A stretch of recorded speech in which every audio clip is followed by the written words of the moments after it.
Hello and welcome to Men Behind the Curtain, the podcast about everything and nothing all at once. I am Pitt. I'm Eli. Hope y'all are doing well. Hope you enjoyed your holiday week. If you did celebrate the holiday, that is. Um, if you're in Ohio, we finally got a little bit of a warm up, so this is nice. Yeah, it's not much. It's not much, but I'm out here in my office. I don't need gloves. I don't need like a headband to cover my ears. Like I can manage. I'm probably still not going to work out here this coming week. I'm with my daughter being in college. I'm just setting up a temporary office in her room, but I'm probably going to do that this week too. But And she's probably going to listen just be like, "What the fuck, Dad? What the hell are you doing in my, why are you using my room?" so that happened last winter. I got a picture of the cats on her bed, pretty much like cuddling or whatever. Like when they were napping, they like being right next to me. She's like, "Why are you in my room?" I'm like, "Well, you're not using it." I'll pay the bills. Like, yeah, hey, when your name is on the mortgage, you do what the fuck you want to do.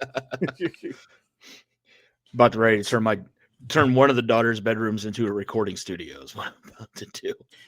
Yeah, yeah, like I said, I just realized that I can use my coat room for that, and I need to clear some shit out of there. But honestly, it's a great fucking setup. Um, it's almost a complete four walls around me. I would need to put up blankets, to eliminate echo. But honestly, it's almost fucking tailor made, and it just came that way. Sweet. Go for it. So we got a lot of stuff happening. Movie news, uh, Marvel television show news. And of course, as always, we bring you the cunt of the week.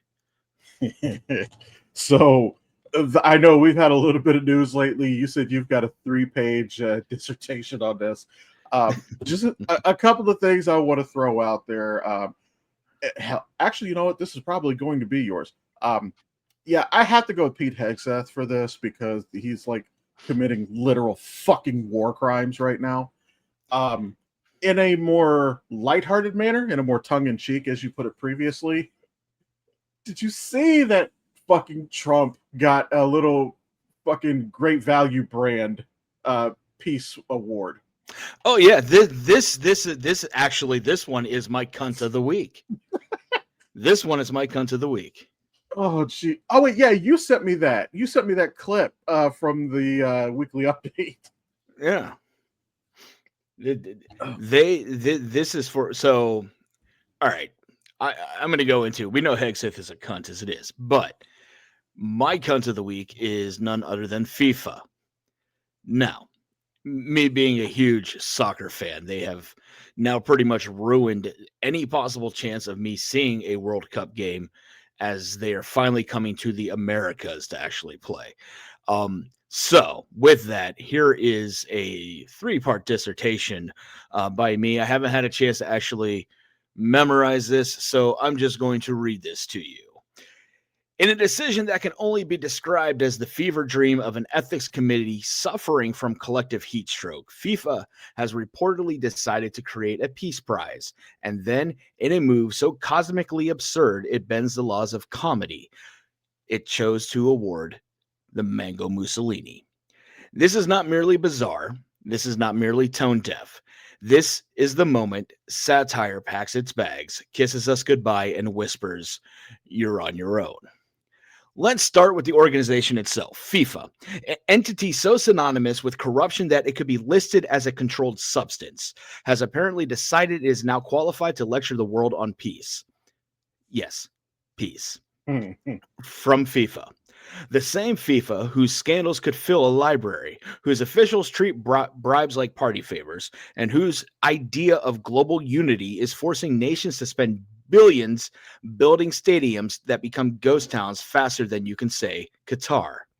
If FIFA announced a peace prize, most of us would assume it was a mistranslation for "we have invented a new kind of bribe."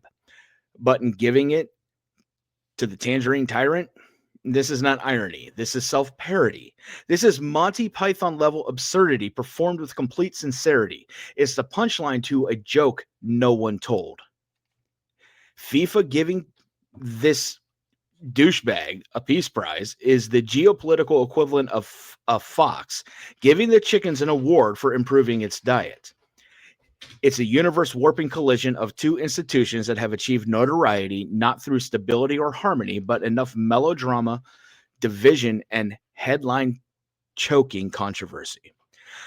To be clear, creating a peace prize is already outside FIFA's jurisdiction by approximately 3 galaxies. This is the same organization that, when asked to simply host a soccer tournament, manages to ignite diplomatic spats, humanitarian disasters, and enough scandals to power 20 seasons of prestige television. And the Tangerine Tyrant, for his part, accepting a peace prize from FIFA would probably land somewhere between self-caricature and performance arts. And you can almost hear the speech now. People are saying, many people, this is the greatest peace prize ever created, much better than the other one that snubbed me. FIFA understands peace, tremendous peace, the best peace. Stadiums would erupt in applause, not because anyone believes it, but because the applause machines were plugged in and the interns were instructed not to blink. The entire scenario feels like a ritual designed to summon a minor chaos deity. It suggests a world in which words no longer have meaning, institutions no longer have shame, and awards are now handcrafted hallucinations gifted to the nearest ego vortex. At the end of the day, FIFA's peace prize going to Trump isn't about peace. It's not even about football. It's about the final, definitive merging of two realities. FIFA has the moral authority of a wet napkin, and the Mango Mussolini has never met a trophy he wouldn't accept, polish, and then claim he won twice. If this is the new standard, brace yourselves, because in 2026, we're now going to see awards such as the DMV Excellence and Efficiency Award, the National Bureau of Wildlife Preservation honoring the Chainsaw Lobby, and Monsanto giving out the Organic Farming Medal of Honor. FIFA's peace prize to Donald Trump, the fucking dick, is just a farce. Is not just a farce. It's a warning. It's a message engraved in gold and dipped in denial. We have officially run out of seriousness. And somewhere deep in a bunker lined with unmarked envelopes of cash, a FIFA executive raises a glass to toast the moment the world finally surrendered to the absurd. And rant. And whether intentional, well, probably unintentionally, but in also one thing to kind of cap that, which I thought was the irony was just like chef's kiss a little bit. Do you remember in history class, do you remember when they talked about Napoleon and his crowning ceremony? Yeah. So you might know where I'm going with this. So for those of y'all who are not history buffs, or maybe it just slips your mind. So or you studied American, or the only history you've gotten has been taught in American high school. So Napoleon, upon his crowning ceremony, I think he was trying to be like emperor, I think, of France, because he was trying to be above king.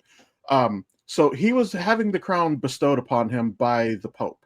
And the way that they do it is that when you see a crowning ceremony, like in any television show or something, they take it, they raise it up, and then they place it on the head. The raising up is a symbolic thing, almost like God is anointing this person, which I'm not going to go down a rabbit hole for, fuck that. But but Napoleon grabbed the crown from the Pope and placed it upon his own head. And the reason I'm telling this story is because if you didn't see this, fucking Donnie, he took the medal and put it over his own fucking head. So I'm sure that he's not intelligent enough for this to have been an intentional mirroring of history. But god damn, is it poignant. Yeah. I saw somebody on TikTok earlier, and she made a comment that Trump literally embodies all 7 of the deadly sins. And one person tried to make a comment that, well, can you embody envy if you embody pride? And he actually, when the comments went further on, he was saying that he's more posing it as a philosophical question. He wasn't necessarily saying that Trump is not envious. he was trying to say that they cancel each other out, because in order to be envious, then that means you have to admit that you don't have something that you want, or you don't have the best of something. And I'm like, I understand the point that you're trying to make, but in this particular context, until Trump gets his hands on the Infinity Gauntlet and can erase Obama's existence from this planet, he will always be envious, because he has been bitching about that Nobel Peace Prize ever since Obama got it. And he will probably continue to bitch now. It was rigged. It's fucking exhausting. Like, literally everything is rigged. The Emmys were rigged when he didn't win it. Maybe your show's just not that fucking good. And then a cherry on top. I swear to Christ, this man is obsessed with everything but his fucking job. He's like, well, we should be calling this football. Maybe the NFL should have a different name. First of all, bitch, you mean like the rest of the world? And second of all, go do your fucking job somewhere else. Jesus Christ. Or just disappear and not do a job at all. Look, every single time, I'm not even joking when I say this, every single time one of these news stories comes up, like Monday, he had like 150 fucking posts on his Truth Social. I'm like, my question about that is exactly how many of those did he post himself and not have like a bunch of interns? I mean, I'm sorry. I'm very active on social media. Yes, I don't post much. That's just because that's me. I'd rather, get my entertainment from, watching other people post, or, like Dustin and things of that nature, or even Adam, who's doing, it's like, hey, voice actors, trying to get an idea, get a conversation going and stuff like that. Or hell, even you with whatever it is, you troll you got, that day or whatnot. So I feel I don't need to post much. But the thing is between you and I, we could probably post, quite a bit daily. But I don't see either one of us doing 100 posts in one fucking day.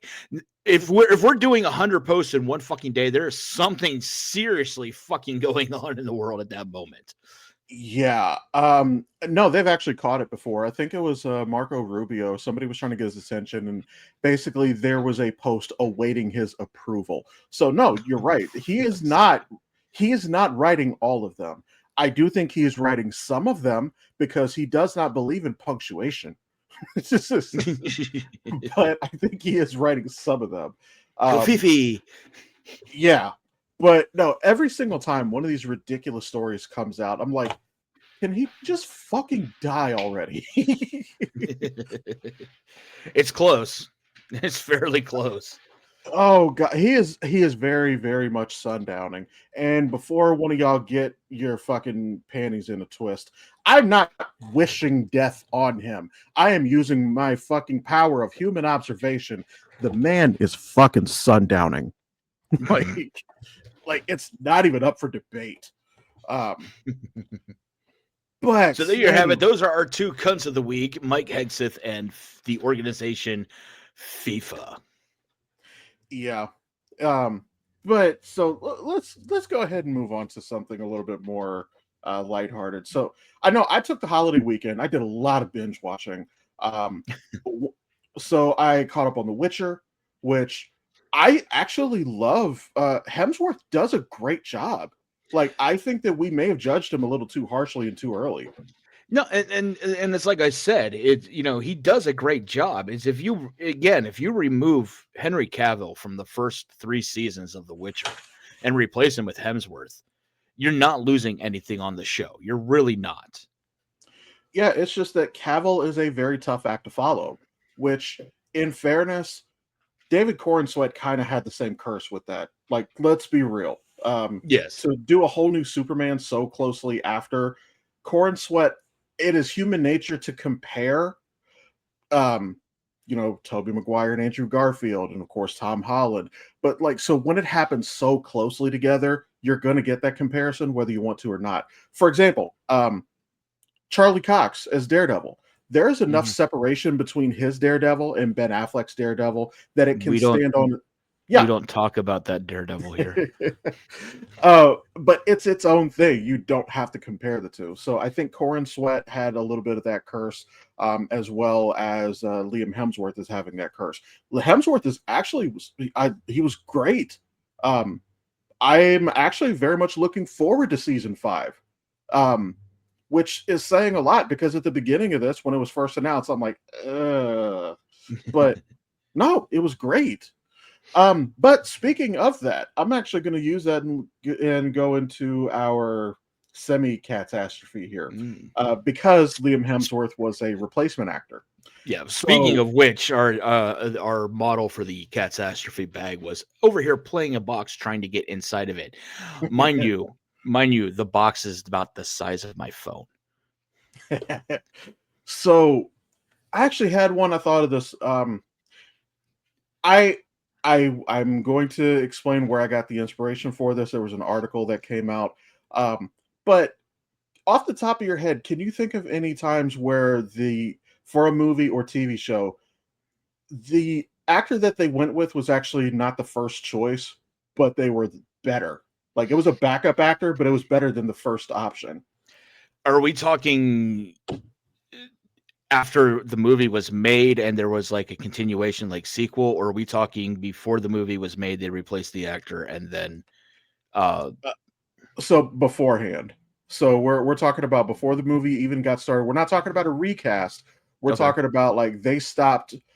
For example, like Mike Myers, like how he had to replace Chris Farley in Shrek Right. because Chris Farley died. Something like that. Hopefully not for the same reason. And actually, you know what? That's going to be a good example for this because Mike Myers was amazing for Shrek. Yeah.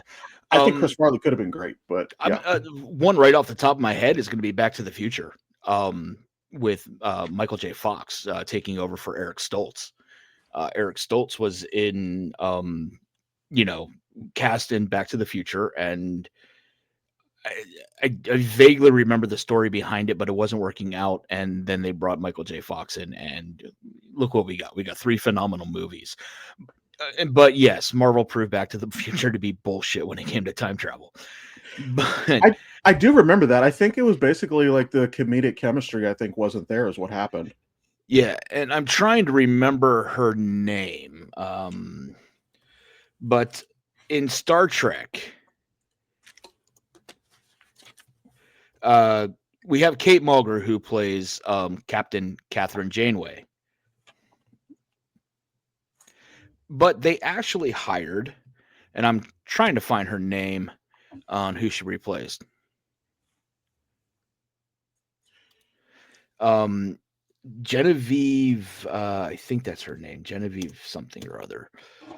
So there was another actress who was going to play Janeway. Yeah. Okay. So Genevieve, I'm going to butcher this, is Bajold. Genevieve Bajold. She was originally supposed to play Captain Nicole Janeway.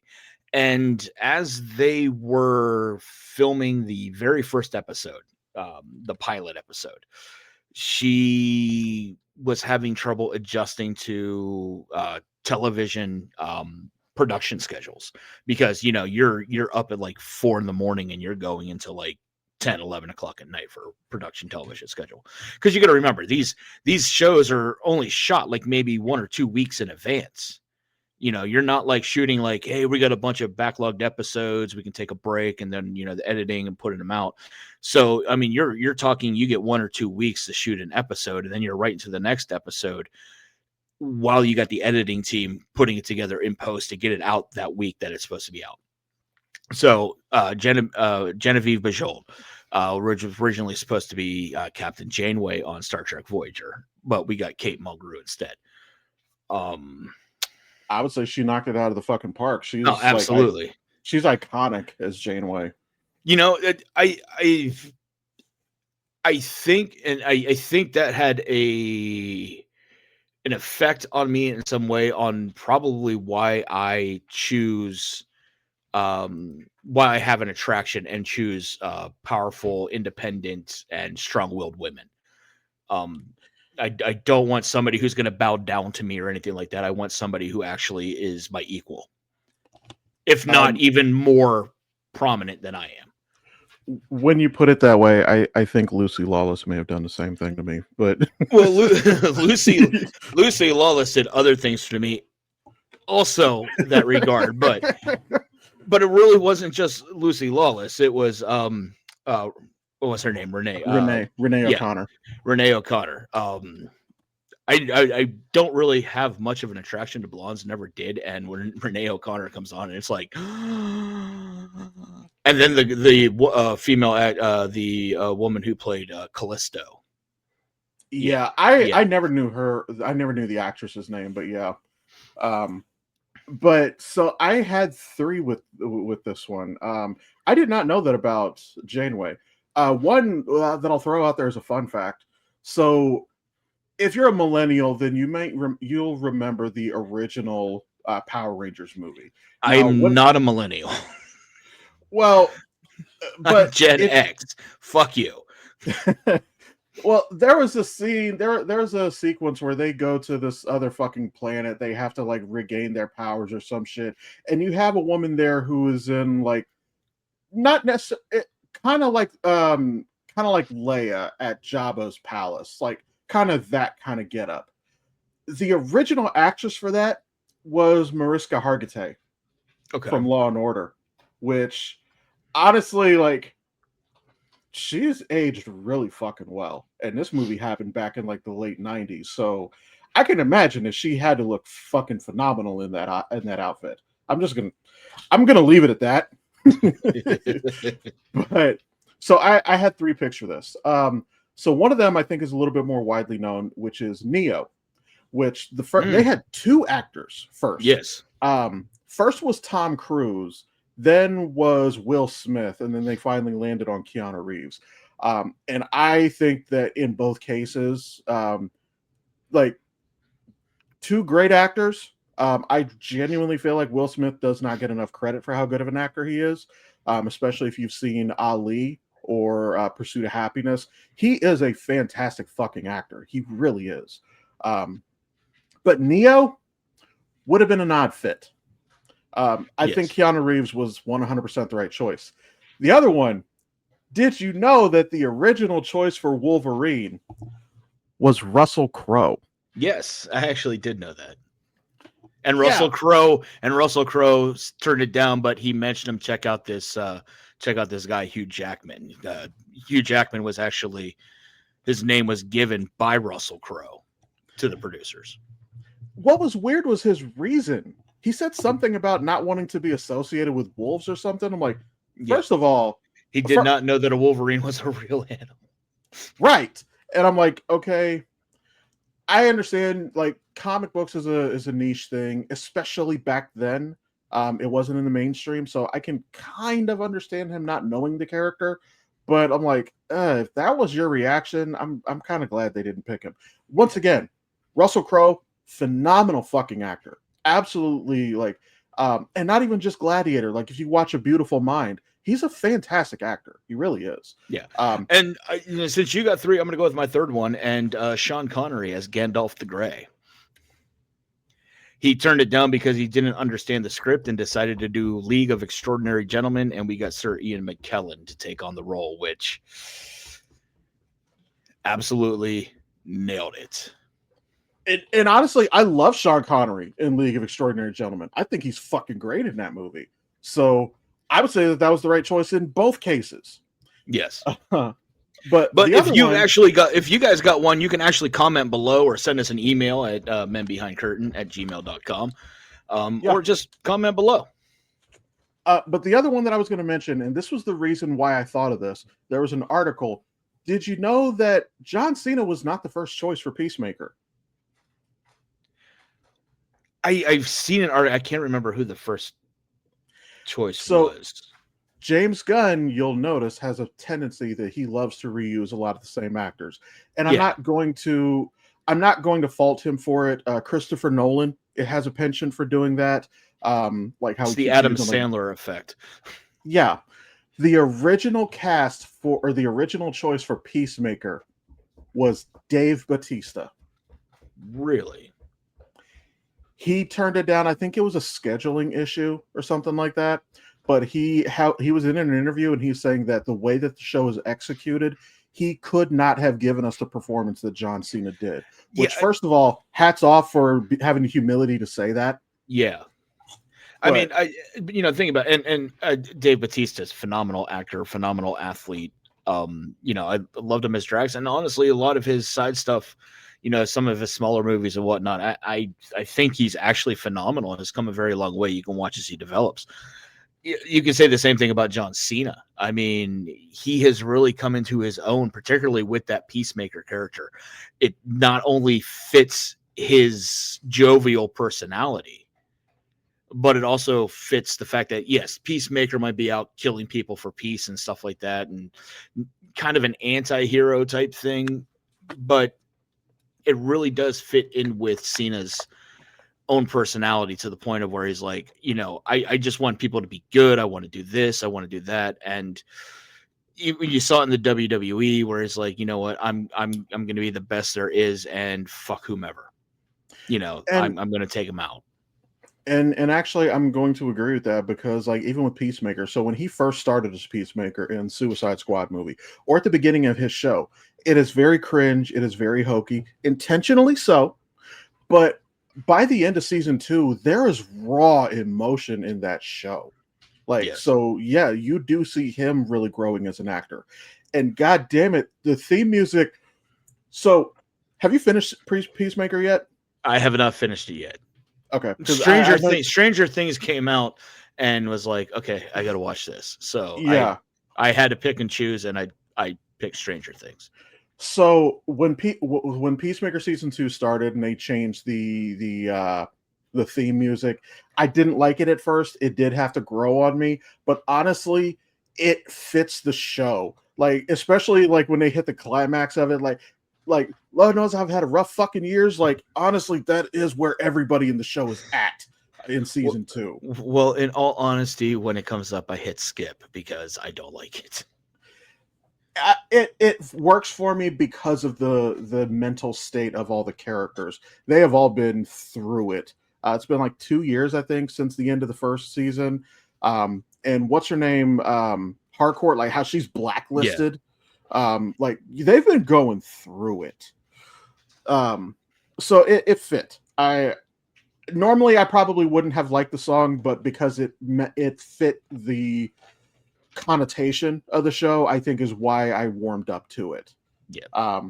But I'm gonna use that and springboard a little bit here because since we're talking about comic book stuff, you had sent an article earlier.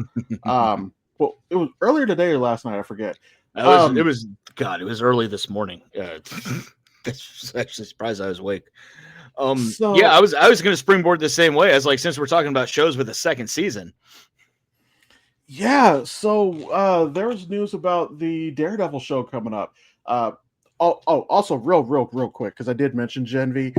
If you haven't watched it yet, season 5 for The Boys, holy fucking shit, the trailer looks incredible. But I'm not going to chase that rabbit right now. But yeah, so they've announced, so they're talking about Kristen Ritter. They still haven't confirmed Mike Coulter and Finn Jones. Is that his name? The guy who plays Iron Fist. Yeah. Well, I thought I read somewhere that Mike Coulter was actually was coming back. They have both been spotted in New York City sometime late last year, it had to be earlier this year because the show just came out. They've been spotted in New York, but I don't know that there was an official confirmation, to my knowledge. Well, I mean, I just I'm not going to say where, and I know this wasn't fan made, but I did catch like a maybe 10, 12-second long clip of John Barenthal as the Punisher in the new Spider-Man film that's going to be coming out. And it was just, it wasn't like any action heavy or anything like that, but it was just a small little segment. And it was like, holy shit, I cannot wait for Marvel to put out, this new season of Daredevil Born Again. I cannot wait for the new Spider-Man. I cannot wait for, the Secret Wars and it's to a point, or Doomsday or whatever they're fucking calling it. It's getting to a point where it's like Marvel might be back on their fucking game. Yeah. I do know that Punisher is not going to be back in season 2, but that is because he is getting his own show, and apparently the plot line, how he got kidnapped, is apparently going to be resolved in his show, so they're not going to continue with that.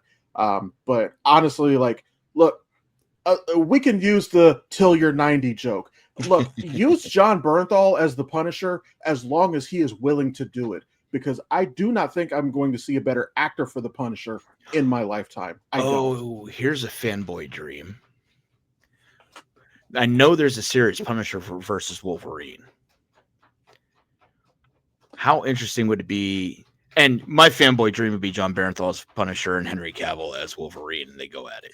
But how cool would it be to see John Bernthal as the Punisher, and then you see John Bernthal as a Wolverine variant?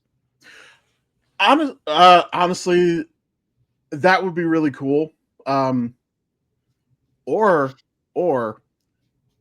before they announced John Bernthal for it, one of my favorite choices for it was Tom Hardy for the Punisher, and I still think Tom Hardy could have been really fucking good in it.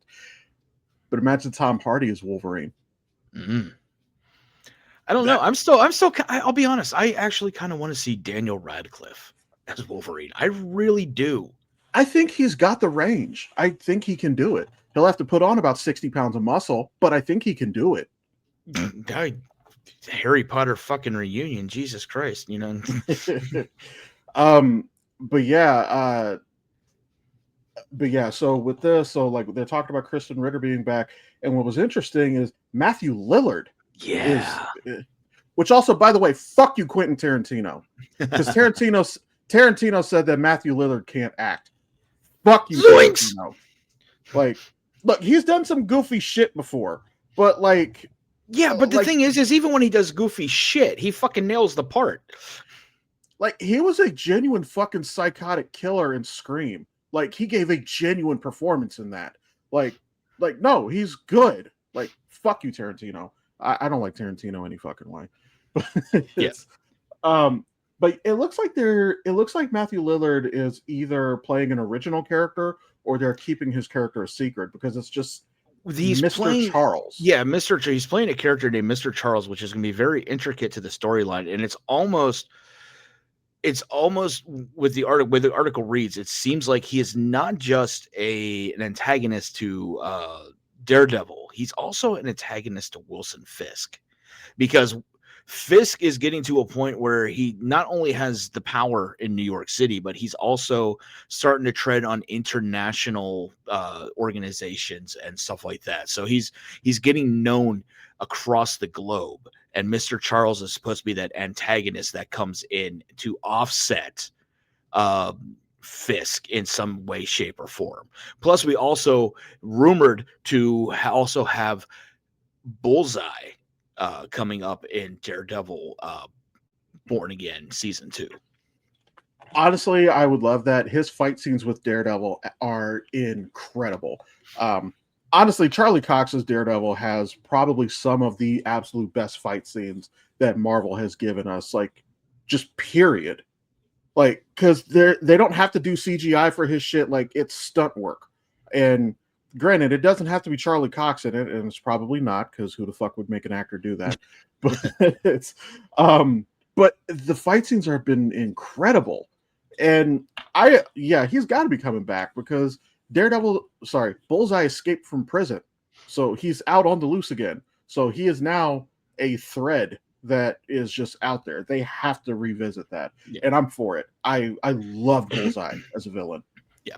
And since we've talked about Marvel, we've got to talk about DC as well. If you haven't heard or been living underneath a rock, Netflix has purchased the streaming assets to Warner Brothers Discovery, which is HBO and the entire Warner Brothers catalog, such as Batman, Superman, and everything else, for $72 billion.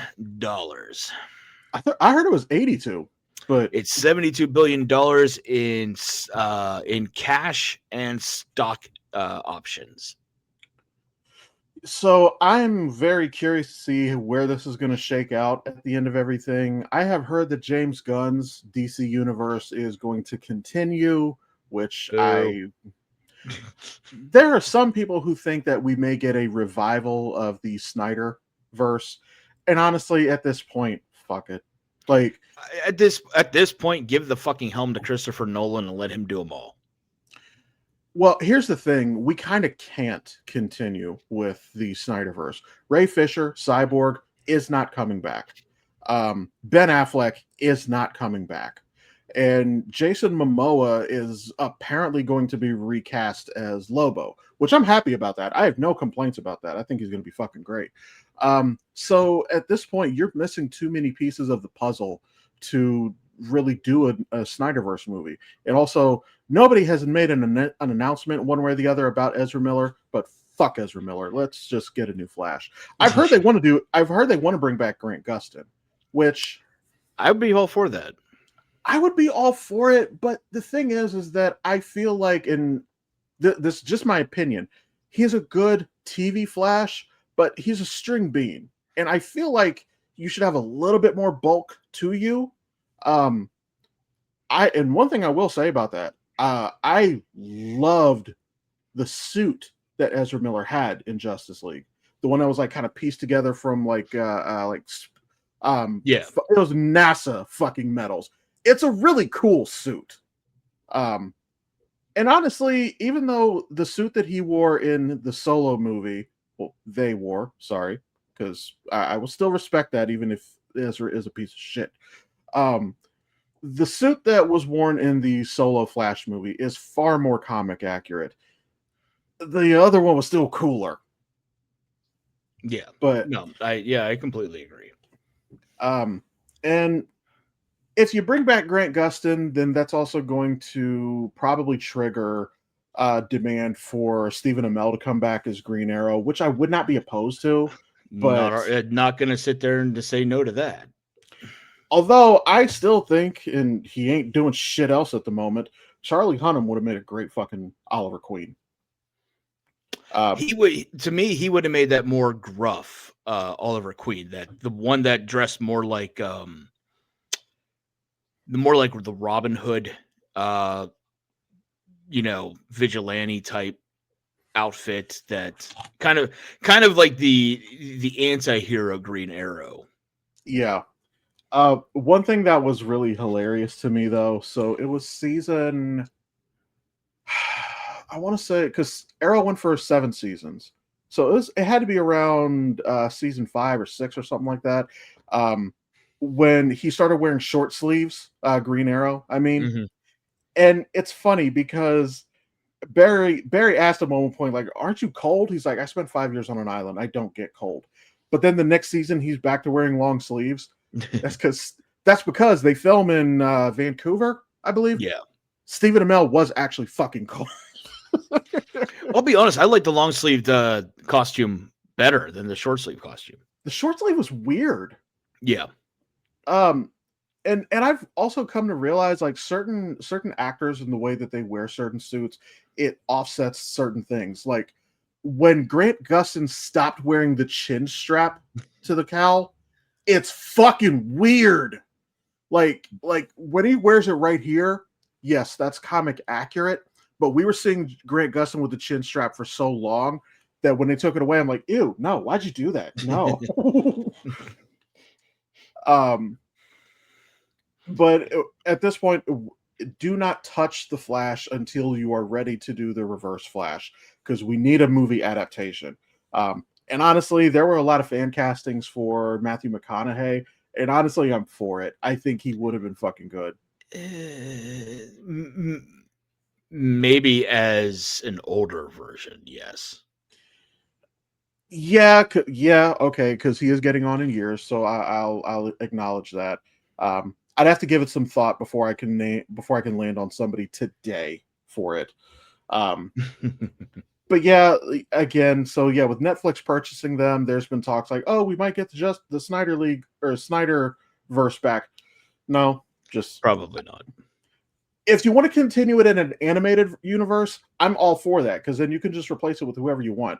And honestly, if you're going to do that, I don't find a reason to bring back Matt Ryan as Constantine. I don't give two shits how you do it, but do it because he's fucking incredible in the role. And And I we know know, he's yeah, and we know several voice actors that you can get for a very low price. yep. Actually, it's funny you mentioned that because I know one thing that I was doing on one of my TikTok channels, like the one that I use specifically for like voice acting challenges. I was actually going to try and remake the interrogation scene for Batman and the Joker, and I realized the hardest part about this is going to be the laugh. And I think I found it. I was in my car fucking around this morning, and I think I found the laugh. So as long as I can do the laugh, I can do the scene. All right. Well, we look forward to seeing that. We're about out of time, but if you need to contact us again, you can always email us at menbehindcurtain@gmail.com. Visit us on the web at pcwteam.net. That's right. We are now part of Phoenix Creative Works. We fall under that umbrella of wonderful productions and shows, such as Valmont the Black Raven Chronicles and a forthcoming movie review called Mixed Reels, starring our good friend Adele, or I should say, being hosted by our good friend Adele Valentine. Yeah, I don't envy her job if she's the one in charge because she's the one who's got to get us to calm the fuck down, and that's all three of us is going to be a hassle. she's gonna have I, to. She's gonna need yeah, a mute button. yeah. So be on the lookout for all that coming soon. And of course, you will always find us here every Tuesday. Well, almost every Tuesday because, shit happens like holidays. Yeah, and we're probably going to end up taking a break here pretty soon with the Christmas and Yule holiday coming up, but we'll cross that bridge when we get to it. Yep. But other than that, also check us out on our other socials. I would really love to be able to go live on Facebook. But otherwise, thank you for watching. Thank you for listening. And we will see you next Tuesday. All right, be you.